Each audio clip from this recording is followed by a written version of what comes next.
everyone. So I have gotten another couple of packages since my last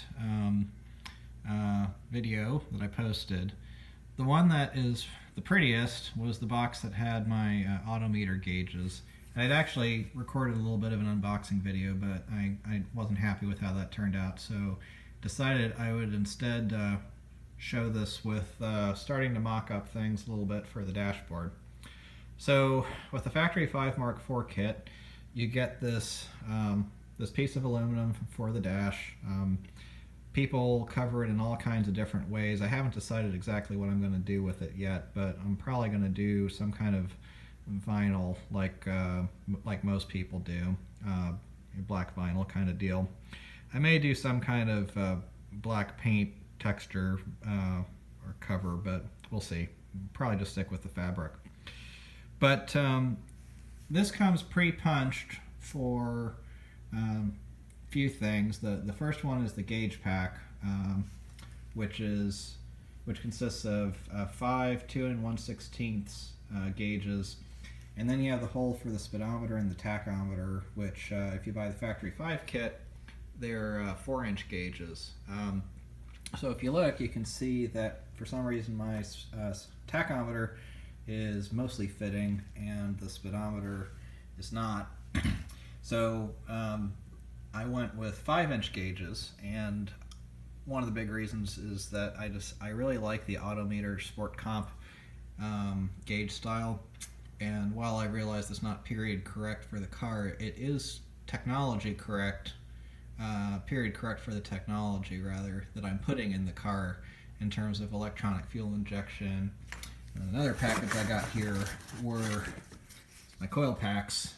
So these are a couple of coil packs for Ford EDIS ignition. Something that came out in the late 80s, early 90s. I guess it was early 90s, and was used through about 2000.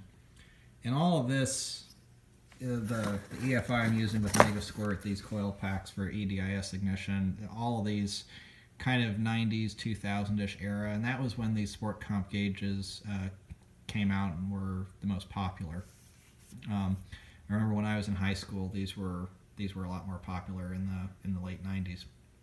So I really like them, decided to go with them. I'm going to have to do a couple of modifications. So for the speedometer here, I'm just going to have to cut the hole bigger. The tachometer, and if you have some suggestions on what I should do here, I'm all ears, so leave them in the comments. The tachometer is actually considered to be a pedestal mount, not a flush mount. And so there's a ring that goes around here and normally bolts to a dashboard or something. So I am going to do this as a flush mount. As you can see, the hole that's in here fits this perfectly, and I can just put it in, slide in like that.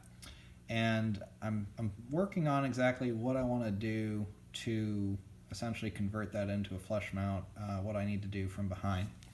If you look at like these small gauges, you can see the speedometer is the same way. You've got this plastic,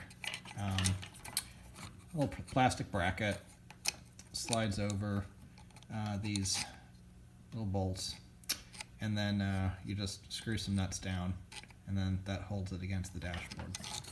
So I'll figure out what I want to do there, but if you've ever done something like that before, go ahead and let me know what you did in the comments. I'd appreciate it. So 5-inch tack, I went with the 8,000 RPM red line because I expect this engine to really be about a 6,000 or maybe even 5,500. We'll see.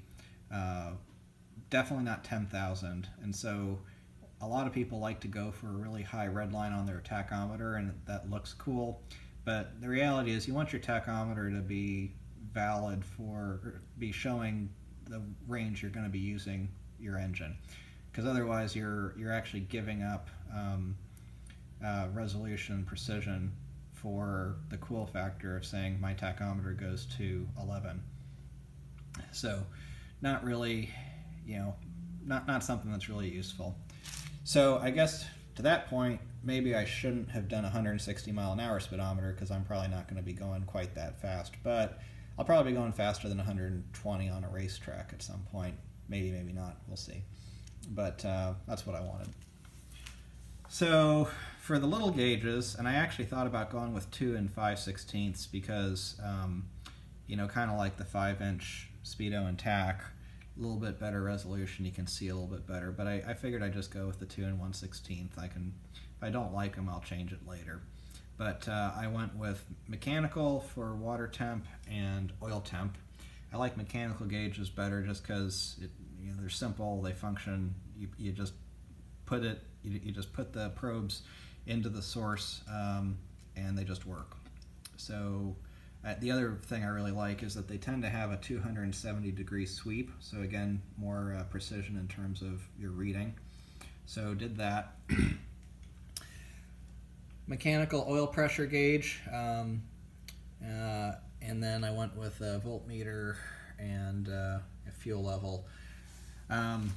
If you look at the factory 5 kit, I think that the factory 5 gauge cluster that they sell, I think they omit oil temperature and replace it with a clock. I really don't care about what time it is in my car. I have lots of other ways to tell what time it is. So oil temperature is much more useful, and the oil pan that I bought has a port for an oil temp probe built in, so I think it just makes more sense. So this is kind of the layout I'm planning on at the moment. I just haven't run the temp gauges because this loom is critical to functionality of the gauge, and so you really don't want to bend it. It's a hard line that's inside there. You don't want to bend it more times than you really have to. So I didn't want to put it in the hole just for show. I mainly wanted to take a look and see how I liked the layout, and I think I like this the best with, you know, water temp, basically water temp, oil pressure, oil temp. I think that gives me the 3 most important engine gauges right up top there in a good layout, and then where it won't be confusing which one I'm looking at. And then volts and fuel level, those are less important, put them down there. And then put the tachometer here on the right side of the steering wheel where it's going to be really easy to see the needle through the steering wheel when it matters the most. And then the speedometer over there. So if you've built one of these or have some comments on layout you think I should consider otherwise, you know, feel free to let me know. But I think this is probably going to work. So I'm going to get started on that soon. Haven't done anything with fuel lines yet because I've been on vacation, just got back, and I think sometime over the weekend I'll probably work with a little bit. But I'm still planning on running those up the frame rail here. I think I'm going to put the fuel pressure regulator fairly close to the brake line there. I bought a Holley adjustable pressure regulator, so I think I'll put that there. And then what I think I'm going to do for these coil packs is I think I'm going to do kind of like what the factory did, what Ford did on the 4.6 V8s in the town cars, and I think they did this on others too. Basically mount it to the head. I need to get some metal to make a bracket for that, but I think that that's going to work well. The Mercury Mountaineers and Ford Explorers with the 5.0s that had these, they mounted them way up here, and I don't like that area. I think that's really going to clutter up the way things look.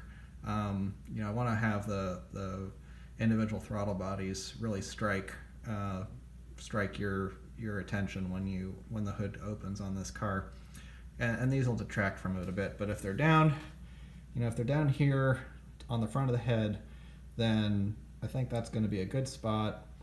You can still see them. You can still see the technology that's being used in the car, but they're not. They're not in your face. I'm going to have to make custom spark plug wires for this anyway because being a 351, a 302 set of spark plug wires probably wouldn't work. So I'm already planning on just doing that custom anyway. So I have a little bit more freedom with where I put these. So I got to get some metal, make brackets for those. I don't think I included that I put on the thermostat housing, so I got that on. I still have to figure out what I'm going to do here as far as the coolant hose routing. I'm pretty sure that this port is the one that should get the bypass coming from the thermostat housing. but I do still need to confirm that. If you know, let me know. So a couple other last notes here. I got notification that my balancer shipped, and it looks like it actually is stateside now. So hopefully I'm going to get that here before too long. So that's really exciting. And then after that, I'm going to need to, once I get the balancer here, I'm going to torque that on, and then I'm going to start looking more heavily at the crank position sensor goes here. I know on Summit Racing they do list the part number that fits here, but need to get that first. Need to figure that out. I want to wait to buy it until I get the balancer on the engine, just because that way I can take some measurements, make sure that it's all gonna work well. I'd say beyond that, not a whole lot else to report. Hopefully after the weekend's over, I'll have some more progress to show. And oh, I think one other thing I would like to note. Someone made a good point on one of my videos recently.